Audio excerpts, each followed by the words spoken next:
میں جب سیاست میں آیا تو میں مشرقی پاکستان گیا نوکھلی میں وکلا سے خطاب کر رہا تھا. وکیل نے مجھے میرے بولنے کے بعد کہا میں کچھ کہنا چاہتا ہوں. میں نے کہا فرمائیے. کہنا میں ایئر فورس میں تھا آپ کے زیر اہتمام میرے سے، اور میں یہ بتانا چاہتا ہوں کہ میں گیا تھا انٹرویو کے لیے کمیشن کے لیے افسر بننے کے لیے بیرن شاہ میں. تو 1942 کی بات کو کر رہا تھا، اور آپ نے مجھے آپ کے سلیکشن کمیٹی کے چیئرمین آپ نے مجھے سلیکٹ نہیں کیا.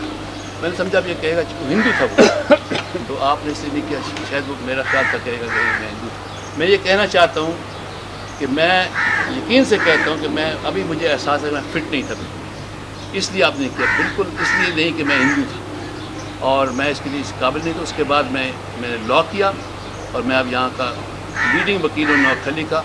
تو میں یہ کہنا چاہتا ہوں آپ کا رویہ ہمیشہ فیئر تھا، آپ نے بالکل یہ نہیں تھا، متاثر نہیں تھا آپ نے.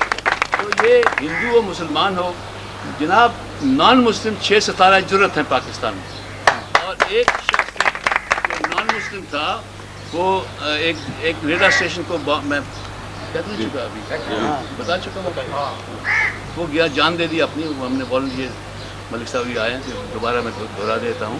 وہ یہ ہے کہ اس نے ہم ایک ریڈیو اسٹیشن کو بام کرنا تھا، کہا گیا کہ تم جو جائے گا وہ واپس شاید نہیں آئے گا، یہ سوسائڈ مشن ہے والنٹیئر. وہ نان مسلم تھا جو آگے آیا، وہ گیا اس ریڈیو اسٹیشن کو اڑا دیا اور وہ شہید ہو گیا وہاں ہمارا. میں کیسے کہوں کہ میرے ساتھ کوئی فرق نہیں، اور جو میرے ساتھ رہے آپ نے جانتی ہے. اگر آپ کسی کے ساتھ دوسرے درجے کا سلوک کریں گے تو دوسرے درجے کی وفاداری نہیں ہوگی. یہ تو آپ اگر ایک ملک میں 50 لاکھ لوگ جو ہیں وفادار نہ ہو تو ملک کر نہیں سکتے، پہلے درجے کی عمل کرنا.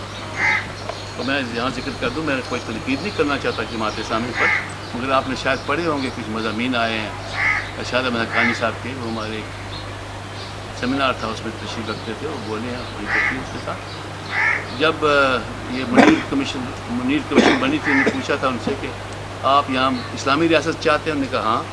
اس میں نان مسلم کے کیا حقوق ہوں گے؟ ان کے حقوق نہیں ہوں گے، پورے حقوق نہیں ملیں گے جیسے اسلام ان کے خیال کے مطابق ہونے چاہیے. انہوں نے کہا بھائی ہندوستان میں کیا حقوق ہوں گے؟ ان کے بھی یہاں وہ شودروں کا ہونا چاہیے، ان کے ساتھ ٹریٹمنٹ بالکل ہونا چاہیے. اب اندازہ لگائیے، ہندوستان میں مسلمانوں کی تعداد زیادہ ہے پاکستان کی نسبت، انہوں نے قربانیاں دی ہیں. اب ان کے آئین میں تو برابر کے حقوق ہیں، یہ نہیں میں نہیں کہتا کہ ان کو انصاف ملتا ہے، شاید نہیں ملتا، مگر حقوق تو ہیں آئین میں. وہ جا سکتے ہیں کورٹس میں، ان کا کوئی حق ہے. آپ یہاں کہہ دیں نان مسلم کو کہ آپ کا حق ہی نہیں، آپ دوسرے درجے کے شہری ہیں، ان کی وفاداری بھی دوسرے درجے کی ہو، بالکل غلط ہے.